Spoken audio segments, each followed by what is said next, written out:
सामने मैथ का अगला भाग आ चुका है दोस्तों।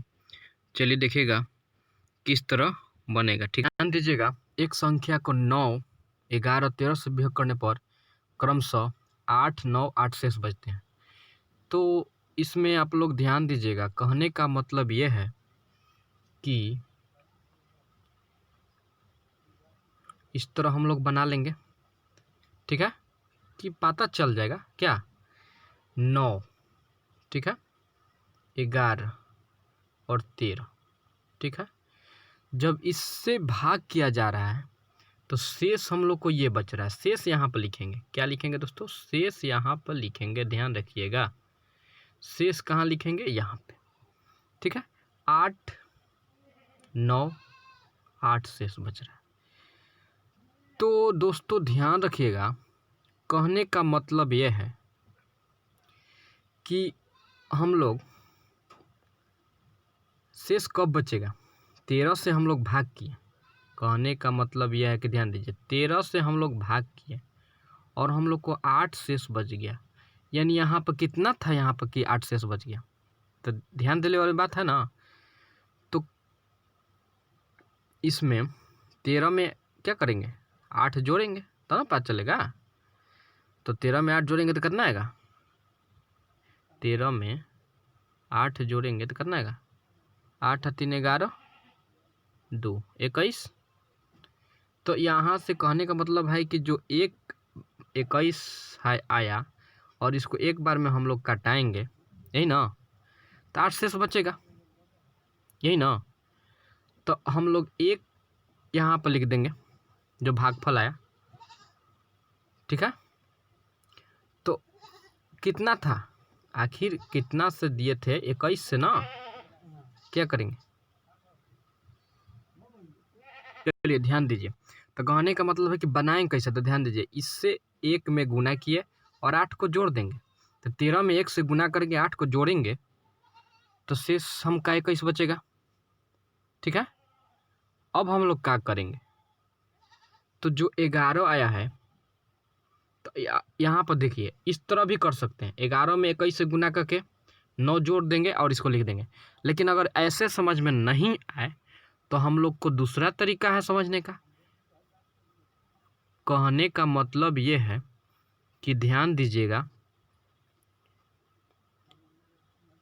हम लोग का यहाँ पे जो शेष 9 आया, ठीक है, शेष कितना आया? 9 आया। ध्यान दीजिएगा, इसमें 11 से 21 में गुना करेंगे और 9 को जोड़ देंगे। तो 11 में 21 से गुना करेंगे तो कितना आएगा?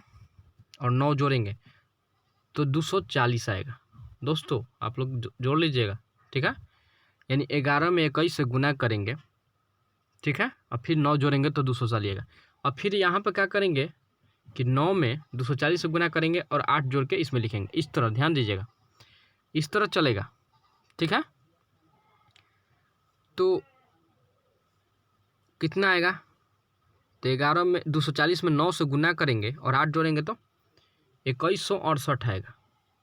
कितना आएगा दोस्तों? 2168 आएगा। चलिए इतना तो हो गया, इतना हो गया। अब कह रहा है कि यही जो है इसको उलट दिया जाए। यानी ऊपर 13 और नीचे यहाँ पे 11 और फिर 9, ठीक है। का विभाज्यता क्रम को उलट दिया जाए तो शेष क्या होगा? तो ध्यान दीजिएगा, हम लोग को तो यहाँ पे कितना आया है? 2168 है, नहीं ना। अब सीधा भाग कीजिए, तो भाग करेंगे तो कितना आएगा? चलिए तो हम लोग इधर मिटाते हैं तो ना भाग करेंगे दोस्तों। तो इधर इसको मिटा देते हैं। ये आप लोग ध्यान दीजिएगा, ठीक है। ये आप लोग ध्यान दे दीजिएगा किस तरह बना है, ठीक है। चलिए तो हम लोग बनाएंगे। चलिए तो हम लोग भाग करेंगे अब। तो 13 से 21 दोस्तों, तो हम लोग भाग करेंगे तो इधर भाग करते हैं, ठीक है। तो 2168 ये ना है। तो एक बार में कितना आएगा 13, हाई हो गया कितना 11 में से 3 गया 8 3 11, 8 बचेगा यहाँ पे और ये काट कूट ऊपर से उतरा कितना 6, ठीक है। तो 13 से ले जाएंगे तो 13 दूनी 26, 33 39, 13 चौक 52, 13 पचे 65, 13 छक 78, 13 छक 78, 6 बार में ले जाएंगे, ठीक है। बचेगा कितना 16 हो जाएगा, 16 में से 8 गया 8, आइए काट कूट ऊपर से 8, फिर कितना ले जाएंगे फिर 13 छक 78, ठीक है। तो यहाँ पे कितना बचेगा 8 में से 8 0, यानी शेष बचेगा 10। तो हम लोग शेष लिख देंगे यहाँ पे और जो आया है क्या लिख देंगे यहाँ पे, यही ना, बोलिए ठीक है। चलिए दोस्तों अब इधर मिटाते हैं, इसका तो काम ख़त्म हो गया। आप लोग देख लीजिए कैसे किया जा रहा है, ठीक है। तो अब हम लोग भाग देंगे कितना 11 में 166, तो 11 166, तो 11 एकम 11, ऊपर से उतरा 5, 11 पचे 55, तो शेष कितना आया 1, तो शेष लिख दीजिए और ये जो आया 15 यहाँ पे, ठीक है। चलिए दोस्तों यहाँ तक हो गया। अब हम लोग आगे क्या करेंगे, ध्यान दीजिएगा, थोड़ा सा ध्यान दीजिएगा, समझ में आ जाएगा, ठीक है। चलिए तो अब हम लोग क्या करेंगे कि 9 से भाग कीजिए 15 में, तो कितना आएगा, एक बार में ले जाइए इसको, तो यहाँ पे कितना शेष बचेगा 6, तो यहाँ पे लिख दीजिए 6, कितना बार में एक बार, तो यहाँ पे लीजिए 1, ठीक है। अब देखिए हम लोग का जो शेष बचा 10 1 6, मतलब कि 10 1 और 6 जो होगा ना वही क्या हो जाएगा, क्या हो जाएगा, आंसर हो जाएगा दोस्तों, ठीक है। तो आगे की ओर चलते हैं दोस्तों नेक्स्ट क्वेश्चन की तरफ। चलिए दोस्तों अगला क्वेश्चन पर ध्यान देते हैं। ये क्वेश्चन है, कह रहा है कि 17 के पावर 200 को 18 से भाग देने पर शेषफल क्या होगा। तो कहने का मतलब ये है कि 17 के पावर कितना है दोस्तों 200, ठीक है। इसको 18 से यदि हम भाग देंगे तो कितना होगा, तो सबसे पहले हम लोग देखिए 17 में 18 से भाग देंगे तो कितना आएगा -1 आ जाएगा, बोलिए -1 के पावर 200 क्या आएगा दोस्तों, -1 के पावर 200। तो कहने का मतलब ये है कि देखिए दोस्तों अगर यदि सम संख्या में पावर हो तो जो माइनस चिन्ह होता है ना वो प्लस में बदल जाता है, ठीक है। अगर सम संख्या में पावर हो जैसे 2 4 6 8 10 12, लेकिन विषम संख्या में पावर हो तो वो माइनस का माइनस में रहता है। जैसे देखिए, जैसे कहने का मतलब यह है कि -1 यदि आपको 2 बार दे दे तो कहने का मतलब है कि -1 में -1 से गुना कीजिएगा तो माइनस माइनस प्लस नहीं हो जाएगा, बोलिए हो जाएगा। तो यही बात यहाँ पर भी लागू होता है, ठीक है। इसलिए आंसर जो होगा ना शेष वो 1 हो जाएगा, तो 1 सही मार के। चलिए दोस्तों तो आगे की ओर चलते हैं हम लोग नेक्स्ट क्वेश्चन की तरफ। ध्यान दीजिएगा, कहने का मतलब है कि यहाँ पे ऊपर 1 आ गया और नीचे 18 प्लस में ना आया, ठीक है। तो क्या अब इससे हम लोग भाग देंगे तो क्या कटेगा, नहीं कटेगा, तो शेष 1 बचेगा, ठीक है। ये बात ध्यान रखिएगा यहाँ पे, ठीक है। चलिए तो हम लोग आगे की ओर चलते हैं। ये देखिए क्वेश्चन कह रहा है कि 25 के पावर 25 को 26 से भाग देने पर शेषफल क्या होगा। तो कहने का ये मतलब ये है कि दोस्तों कि 25 के पावर 25, ठीक है, इसको 26 से भाग दिया जा रहा है। तो 26 से जब हम लोग भाग देंगे तो कितना आएगा, इसमें अगर भाग देंगे तो यहाँ पर तो -1 आएगा ना। अब -1 के पावर 25 है, ठीक है। तो कहने का मतलब ये है कि अब कहिएगा कि फिर यहाँ पे 26 लिख दे रहे हैं। तो दोस्तों आप लोग भाग देते हैं, ध्यान दीजिएगा। तो मान लीजिए 6 बचा, तो यहाँ पे मान लीजिए 8 आया और 3 दूनी 6 किए, तो 2 यहाँ पे बचा, तो शेष बचा, तो अभी भी तो 3 से भाग देना है ना, इसलिए 26 तो लिखना ठीक है, ज़रूरी है, ठीक है, 3 थोड़े हट जाएगा। चलिए, तब कहने का मतलब है कि यहाँ पे विषम संख्या आ गया। तो विषम संख्या जब आ गया, कहने का मतलब है कि जब विषम संख्या आ गया तो ये तो माइनस ही रहेगा, यानी -1/26 से भाग देना। तो हम लोग यदि भाग देंगे, ध्यान दीजिएगा दोस्तों, हम लोग यदि भाग देंगे माइनस में, तो मान लीजिए एक बार में हम लोग ले जाते हैं 26, तो क्या करते हैं, घटाएंगे। तो घटाएंगे तो इसमें तो उल्टा घटेगा ना दोस्तों, क्योंकि ये प्लस में पहले से ऊपर वाला माइनस में है, तो घटाएंगे तो उल्टा घटेगा, इसलिए क्या हो जाएगा, शेष 25 बचेगा। तो आंसर क्या हो जाएगा, 25 हो जाएगा। ठीक है, तो आशा करता हूँ आप लोग को समझ में आ रहा होगा। नहीं समझ में रहा है तो बताइएगा, व्हाट्सएप नंबर दिया हुआ है। ठीक है, चलिए आगे की ओर चलते हैं। चलिए देखिए, किसी संख्या को n को 4 से भाग देने पर शेषफल 3 प्राप्त होता है। कहने का मतलब ये है कि किसी संख्या को 4 से भाग देते हैं, मतलब कि हम लोग 4 से यदि भाग देते हैं, कोई n संख्या है नहीं मालूम है, तो शेष कितना बचता है, 3 बचता है। दोस्तों 3 कब बचेगा, जब यहाँ पे 7 रहेगा तब ना, मान लीजिए उसको एक बार में ले गए और 4 से भाग दिए, तभी नहीं यहाँ शेष 3 बचेगा। तो अपने से सोचने वाली बात है कि यदि 7 रहेगा और एक बार में ले जाएंगे तभी न 3 शेष बचेगा। तो फिर कह रहे कि उस संख्या को दुगना कर दीजिए, यानी 7वां है ना, इसको दुगना कर दीजिए, तो 7 दूनी 14 हो जाएगा, और 14 को फिर 4 से भाग कीजिए, तब कह रहा है शेषफल कितना होगा। अब बताइए शेषफल कितना होगा, दम है तो। अरे दम क्या है, देखिए कैसे बताएगा। तो यहाँ पे चढ़ती आई 12, बोलिए, ठीक है। अब 4 में से 2 गया तो 2 बचा, यानी 2 न शेष बचेगा, तो 2 मार के निकल लेंगे क्या।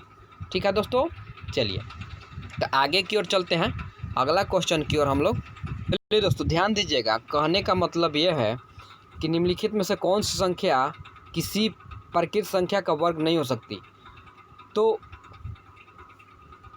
जिसके इकाई अंक, जिस संख्या के इकाई अंक में 2, 3 या 7 या 8 या 0 हो, वह कभी भी किसी संख्या का वर्ग नहीं हो सकता।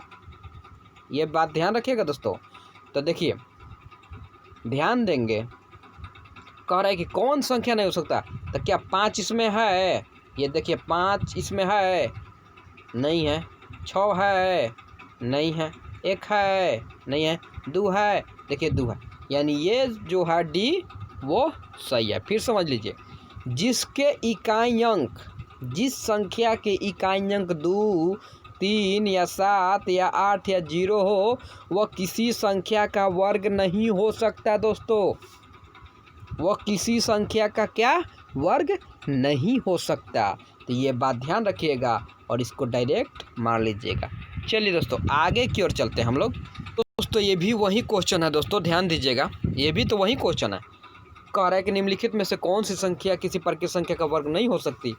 तो वहीं चेक करेंगे 2, 3, 7, 8 या 0, इनमें से कोई अंक हो किसी इकाई के स्थान पर, तो वो क्या होगा, नहीं हो सकता। यानी सी जो है, देखिए सी में 7 है ना, तो ये नहीं हो सकता। ठीक है दोस्तों, चलिए तो हम लोग आगे की ओर चलते हैं। चलिए दोस्तों, तो यहाँ पर ध्यान दीजिएगा, कह रहा है कि 6, 7, 3, 5 स्टार 1 में स्टार का अल्पत मान क्या होगा जिसमें प्राप्त संख्या 9 से पूर्णतः विभक्त हो जाए। तो कहने का ये मतलब यह है दोस्तों कि 9 से विभक्त करने का रूल आप लोग को मालूम है, हमने पहले ही बता चुका है। आपको यदि नहीं मालूम है तो शुरू से वीडियो पार्ट 1 से देखिए, आप लोग को पूरी तरह समझ में आएगा। तो कहने का मतलब ये है कि हम लोग को 6 7 3 5 और स्टार यहाँ पर दिया हुआ है और यहाँ पर 1 दिया हुआ है।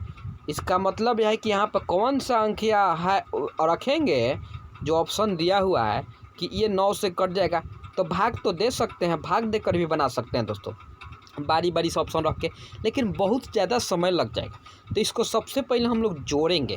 तो 9 से कटने का ये रूल है कि यदि जोड़ने पर, यदि इस सारा अंक को जोड़ने पर यदि वो संख्या 9 से कट जाता है तो फाइनली वह संख्या 9 से कट ही जाएगा। तो जोड़िए, तो 7 6 13 और 13 3 कितना हुआ 16 और 16 5 कितना हुआ 21, 21 और 1 22, यानी हम लोग को 22 यहाँ पर जोड़ने पर मिला। लेकिन हम लोग अब क्या जोड़ेंगे कि 9 का टेबल वाला अंक आ जाए, ठीक है। तो 22 में 9 दूनी 18 27 होना चाहिए था। तो 22 में कितना जोड़ेंगे 27 हो जाएगा। तो 22 23 24 25 26 27, यानी हम लोग 5 जोड़ेंगे तो 27 नहीं आ जाएगा दोस्तों। तो हम लोग नहीं कह सकते हैं कि यहाँ पर यदि 5 रहता तो ये कट जाता, यानी सी जो है ऑप्शन वो सही होता। ठीक है दोस्तों, सी जो ऑप्शन है वो सही होगा। फिर से ध्यान दीजिएगा दोस्तों, अगर इसको जोड़ेंगे टोटल अंक को, ठीक है, जहाँ पे खाली अंक हो तो अल्प मत करें, मैंने कम से कम मान रख के चेक करेंगे कि क्या वो 9 से कटेगा। यदि 9 से कटता है तो समझिएगा कि वही मान मेरा सही है। ठीक है दोस्तों, चलिए तो हम लोग आगे की ओर चलते हैं अब नेक्स्ट क्वेश्चन की तरफ। यहाँ पर ध्यान दीजिए दोस्तों, कह रहा है कि किसी 2 अंकीय संख्या को 2 बार साथ साथ लिखकर एक 4 अंकीय संख्या बनाई जाती है। जैसे में दिखाया गया है 1 5 1 5 3 7 3 7 आदि रूप की कोई संख्या ले लीजिए, तो किससे कटेगी। तो कहने का मतलब है कि दोस्तों कि 1 5 1 5 ऐसा संख्या है। एक और दिया है 3 7 3 7, ये दिया है। तो हम अगर अपने से भी लिखते हैं, मान लीजिए 5 1 5 1 लिखते हैं। अरे 8 9 8 9 लिखिए। अरे कोई भी अंक ले लीजिए ना, 3 2 3 2, अरे कोई भी अंक ले लीजिए ना, 5 4 5 4, अरे कोई भी अंक ले लीजिए ना, 2 4 2 4। तो कहने का मतलब ये है ना कि जितना सारा ये सब अंक है ना, आप लोग कटा के चेक कर लीजिएगा, ये 101 से कट जाएगा। क्या होगा दोस्तों, 101 से कट जाएगा, यानी ऑप्शन डी जो होगा ना वही सही है। ठीक है दोस्तों, चलिए तो हम लोग आगे की ओर चलते हैं नेक्स्ट क्वेश्चन की तरफ। चलिए दोस्तों, हम लोग आगे ध्यान देंगे। कहने का मतलब है कि यदि P तथा Q अंक निरूपित करें तो कथन दिया हुआ है कि 5P 9, ठीक है, 3 2 7, ठीक है, 2Q 8। तो यहाँ पे कह रहा है कि 1 1 1 4 आ गया। ठीक है, तो कह रहा है कि Q का संभवतः अधिकतम मान क्या होगा। तो ध्यान दीजिएगा दोस्तों, Q का अधिकतम मान तभी संभव है जब P का न्यूनतम मान कोई होगा। तो P का कोई न्यूनतम मान क्या लेंगे, तो कोई भी मान ले सकते हैं, एक भी ले सकते हैं, लेकिन सबसे 0 होता है न्यूनतम मान। 0 से न्यूनतम मान नहीं होता है। ठीक है, 0 से न्यूनतम मान नहीं हो सकता। तो कहने का ये मतलब है कि Q का अधिकतम मान निकल जाएगा। अब देखिए, जोड़िए, 9 8 7 कितना हुआ 15, अब 15 और 9 24। तो 24 के क्या लिख सकते हैं हम लोग, 24 के यहाँ पे 4 लिखा गया। ठीक है, हासिल कितना बचा 2 बचा। ठीक है, P का 0 है तो 0 और 2 होगा। तो यहाँ पे हम लोग क्या रखेंगे कि पहले जोड़ लीजिए, 2 और हासिल 2 4 हो गया, 4 हो गया ना। तो 4 जब हो गया तो इसमें क्या रखेंगे कि यहाँ पे 1 आ जाएगा। तो यदि 7 रखते हैं तो 7 4 कितना होता है 11 होता है ना। तो 11 के क्या हो जाएगा, 11 के 1 हो जाएगा। तो 11 के हम लोग 1 लिखा गया। ठीक है, तो 11 के 1 लिखा गया। तो यहाँ पे Q का मान क्या रखें हम लोग, 7 रखें, तभी ना 11 के 1 आया। बोलिए, अब जोड़िए, 3 5 और 3 8 और 2 10 और 10 से खसी लिया 11 11 के 11। तो देखिए दोस्तों सटीक बैठ गया सब, इसलिए हम लोग क्या करेंगे कि 7 मार लेंगे। तो कहने का मतलब है कि जब भी ऐसा क्वेश्चन पूछे अधिकतम मान, तो जब पी का न्यूनतम मान होगा तभी ना क्यू का अधिकतम मान निकल देगा, क्या बोले, ठीक है। चलिए तो आगे की ओर चलते हैं। दोस्तों अगला क्वेश्चन की ओर चलते हैं। कह रहे हैं कि संख्या इतना इतना में कम से कम क्या जोड़ा जाए कि योगफल 4 से पूर्णतः विभक्त हो जाए। तो पहले हम लोग क्या करेंगे, कुछ नहीं करेंगे, सबसे पहले डिवाइड करेंगे। जितना अंक दिया है ना चुपचाप उसको क्या करेंगे, भाग दीजिए, ठीक है। तो एक बार में ले जाइए 4, ऊपर से उतरा 1, ऊपर से 0, 4 दूनी 8, ऊपर से आएगा 2 घटाने पे और ऊपर से उतरेगा 2 और 4 पचे 20, ऊपर से आएगा 2 और वहाँ आएगा ऊपर 7, तो 4 छक्का 24, तो यहाँ पे बचेगा 3 और ऊपर से आएगा 8, 4 नवा 36, तो कितना बचेगा 2 और 9 और 4 सत्ते 28, 4 सत्ते 28, तो यहाँ पे कितना बचेगा 1, यानी 1 शेष बचा। तो इसमें हम लोग कितना और जोड़ते हैं, यहाँ पर कितना रहता 1 है, यहाँ पे कितना रहता कि 4 से कट जाता। तो दोस्तों इसमें अगर हम लोग 3 जोड़ दें तो 4 अगर हो जाता तो क्या एक बार में 4 से कट नहीं जाता, बोलिए। तो हम लोग क्या जोड़े, 3 जोड़े। तो पूरी संख्या में हम लोग क्या करेंगे, लिख देंगे कि 3 जोड़ेंगे तो कट जाएगा। अरे ये नीचे जोड़िए चाहे ऊपर जोड़िए, बताइए क्या हुआ, एक क्या ना हुआ, बोलिए, ठीक है। चलिए तो आशा करता हूँ आप लोग को समझ में आ रहा होगा। मिलते हैं नेक्स्ट वीडियो में, धन्यवाद।